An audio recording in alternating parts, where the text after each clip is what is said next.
3분기 GDP가 전기 대비 1.3% 증가했습니다. 무려 15분기 만에 최대 성장폭을 기록했다는 소식입니다. 근데 여러분과 최강 경기는 어떠신가요? 경기는 별로 안 좋은데 왜 이렇게 코스피는 많이 오릅니까? 현재는 20% 정도 가대평가 영역에 있고요. 내년에 상한선은 저는 4,300에서 4,500 이 정도라고 보고 있습니다. 그리고 이런 시기에는 업종별로 차별화가 더 심화될 것 같습니다.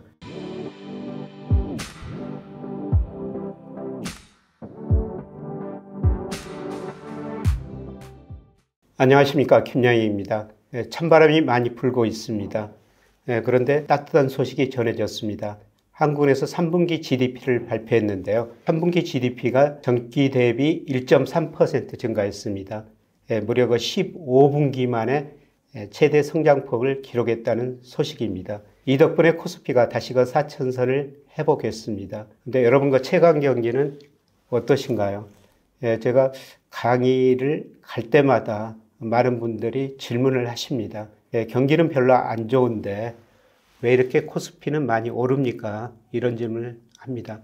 그만큼 최강 경기가 별로 좋지 않다는 것입니다. 전반적으로 경기가 회복되고 있고요. 이런 회복세가 언제까지 지속될 것인지, 그리고 이런 경기 회복에 따라 가지고 채권 투자, 주식 투자 어떻게 해야 될지 같이 한번 생각해 보겠습니다. 우선 우리 경제의 현황을 먼저 살펴보면요. 잠재 성장률이 계속 하락하고 있습니다. 1970년대, 80년대 10% 안팎이었습니다. 그러나 97년 외환위기를 겪으면서 5%대로 떨어졌고요. 현재는 2% 안팎입니다. 문제는 앞으로도 잠재 성장률이 더 하락할 거라는 겁니다. 한국은행이 추정하기를 올해부터 5년간 잠재 성장률 1.8%로 전망하고 있습니다. 그리고 그 이후에도 계속 하락할 것이다. 이게 우리 경제 구조적인 문제점이었고요. 잠재 성장률이 하락하는데 우리 경제가 올해는 능력 이하로 성장하고 있습니다.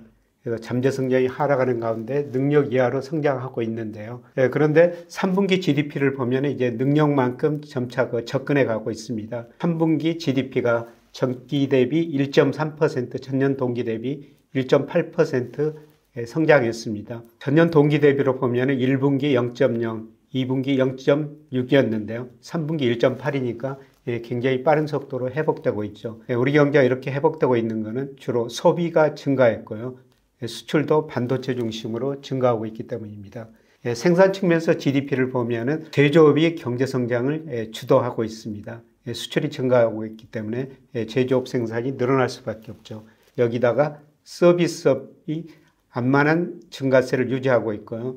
그동안 건설 경기가 정말 부진했습니다만 전기비로는 3분기에 약간의 증가세로 돌아섰습니다.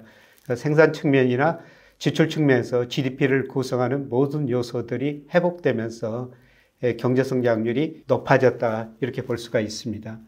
그러면 수준을 보면요. 제가 추세 GDP, 잠재 GDP라고 보시면 됩니다. 실제 GDP가 3분기 보면은 잠재 GDP에 거의 접근해 가고 있습니다. 그래서 GDP 순환 변동치는 추세 GDP에서 실제 GDP 이거를 고려해가지고 추세를 제거하는 건데요. 경기 사이클을 볼 수 있는 하나의 지표입니다. 그래서 이걸 보면은 1분기를 저점으로 3분기까지 꾸준히 회복되고 있고요. 3분기에는 잠재 GDP에 실제 GDP가 거의 접근해 가고 있다. 그만큼 경기가 회복되고 있다. 이렇게 볼 수가 있습니다. 문제는 앞으로인데요. 내년 상반기까지는 경제 성장률이 2%를 다소 웃돌 것 같습니다. 여기서 제 전망치하고 최근에 블룸버그 컨센서스를 넣어놨는데요. 4분기에는 2% 안팎, 내년 1, 4분기에 2%를 다소 웃돌 것 같습니다. 그러나 내년 하반기에는 1.5% 안팎으로 성장률이 다소 둔화될 거로 보고 있습니다. 아마 수출 증가세가 둔화되고요. 그리고 올 하반기에 성장률이 높아졌으니까 내년 하반기에는 성장률이 상대적으로 둔화될 수밖에 없습니다. 참고로 블룸버그 컨센서스를 보면요. 올해 우리 경제가 1.0% 성장할 것이다. 내년에 1.9%. 저는 올해 1.1, 내년에 1.9 보고 있습니다만은 제 전망치하고 거의 비슷합니다.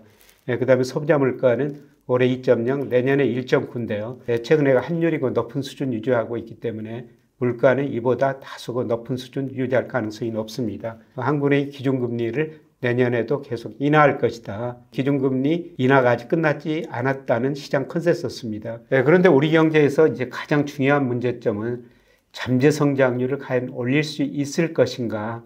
한국은행이 올해부터 5년 동안 잠재 성장률 1.8%라고 전망해 놨습니다. 저도 그 정도 보고 있는데요. 참고로 역대 대통령 재직 기간 제가 연평균 성장률을 그려놓은 겁니다만 대통령이 바뀔 때마다 계속 떨어졌죠. 지난 정부 2.1%였고 이번 정부 5년 1.8% 안팎일 것 같습니다. 그러나 이번 정부가 내세운 게 335조, 제일 앞에 3이 잠재 성장률을 3%로 올리겠다는 겁니다. 그래서 대통령이 바뀔 때마다 성장률이 계단식으로 떨어졌는데 한번 올리겠다는 것입니다. 그걸 올리기 위해서 미래 전략산업, 제가 몇 번 말씀드렸습니다만 A, B, C, D죠. AI, 그 다음에 바이오, 헬스케어, 콘텐츠, 방산, 에너지 이런 걸 육성해가지고 잠재 성장률 3%로 올리겠다는 건데요. 이거는 가능할지 한번 지켜봐야 되겠습니다만은 제가 전망해 보면은 앞으로 5년 동안 잠재 성장률이 1.8% 안팎일 것입니다. 자, 이런 측면에서 통화정책을 한번 전망해 보면요. 일부에서는 경기도 회복되고 물가 상승률도 높아지고 있으니까 이제 금리 인하 사이클이 마무리됐다. 이런 거 주장을 하고 있습니다. 그러나 저는 아직 그 금리 인하 사이클이 마무리되지 않았다. 이렇게 보고 있는데요. 우선 한국은행이 내년에 경제 성장을 1.8%로 전망하고 있습니다.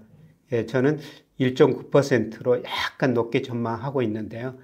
내년에 우리 경제가 1.9% 성장하더라도 실제 GDP가 잠재 GDP를 특히 하반기 들어서는 다소 하야할 전망입니다.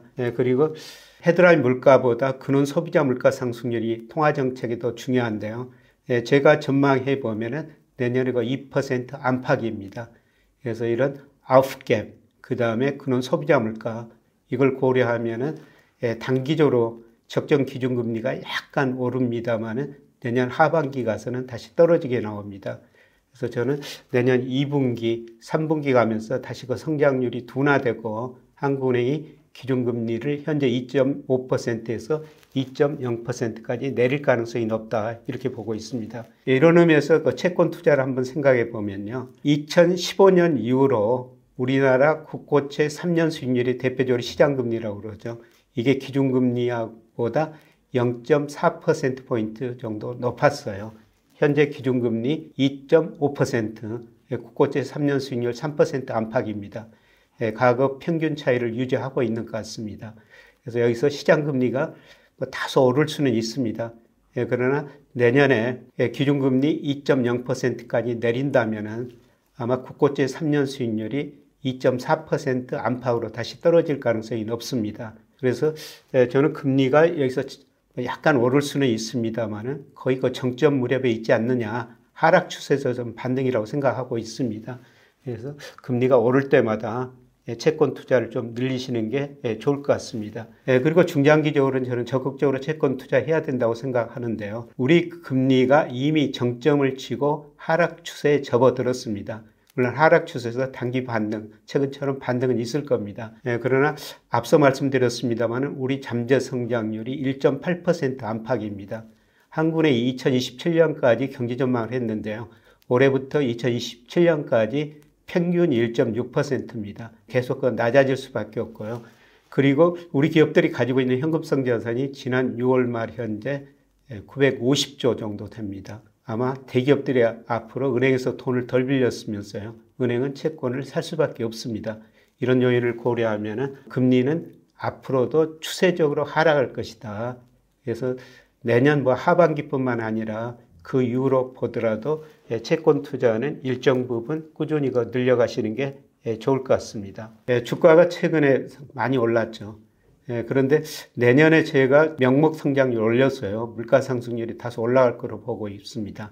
그래서 내년에 명목 GDP가 5.4% 증가한다면 적정 코스피는 3,500 정도 나옵니다. 물론 이 코스피라는 게 때로는 가대평가되고 때로는 가소평가되죠. 작년 말에는 24% 가소평가됐었습니다. 그래서 제가 주식 비중 늘리라고 말씀을 드렸는데요. 현재는 20% 정도 가대평가 영역에 있고요. 한 20% 가대평가 된다면은 내년에 뭐 상한선은 저는 뭐 4,300에서 4,500 뭐 이 정도라고 보고 있습니다. 그래서 내년에 그 코스피 상승률은 그렇게 높지는 않을 것이다. 이런 측면에서 주식시장에서 좀 기대 수익률을 낮추시는 게 좋을 것 같고요. 그리고 이런 시기에는 업종별로 차별화가 더 심화될 것 같습니다. 반도체 뭐 내년에도 좋습니다만은 반도체 수출 증가율이 내년에는 올해보다 좀 증가세가 둔화될 것 같습니다. 그래서 내년에는 전반적으로 기대 수익률 좀 낮추시고요. 업종별로 비중을 적절하게 조절하는 게 좋을 것 같습니다. 이런 업종 전망에 대해서는 제가 가끔 말씀을 드리도록 하겠습니다. 앞서 3분기 GDP를 자세하게 제가 말씀을 드렸습니다. 우리 경제가 3분기까지 빠른 속도로 회복되고 있고 회복 속도가 내년 상반기까지 지속되면서 한 2%를 약간 넘어설 것 같습니다. 우리나라 잠재 성장률 2% 안팎인데요. 이 잠재 성장률을 약간 넘어설 수도 있다는 것입니다. 소비하고 수출이 같이 증가하고 있기 때문입니다. 그러나 내년 경제가 그렇게 낙관적이지는 않은 것 같습니다. IMF, 세계은행, OECD 최근에 그 경제 전망을 발표하고 있는데요. 내년 경제 성장률이 올해보다는 좀 낮아질 거라는 겁니다. 특히 OECD가 가장 최근에 발표했는데요. 미국 경제 성장률이 올해보다 낮아질 수 있고 중국도 낮아질 수 있다. 그리고 AI 거품 논쟁 계속 되고 있습니다. 그래서 3분기 GDP가 상당히 낙관적으로 발표됐습니다만은 이런 빠른 회복세가 언제까지 지속될지 수출 소비 데이터 계속 살펴봐야 될 것 같습니다. 그러나 이러한 시기일수록 낙관적인 전망이 많이 나올수록 냉정하게 경제 지표를 보고 판단해야 될 것 같습니다. 그래서 앞으로도 올간으로 산업활동 수출입 데이터 이런 많은 데이터들이 발표되는데요. 발표될 때마다 제가 차분하게 분석해서 전해드리도록 하겠습니다. 고맙습니다.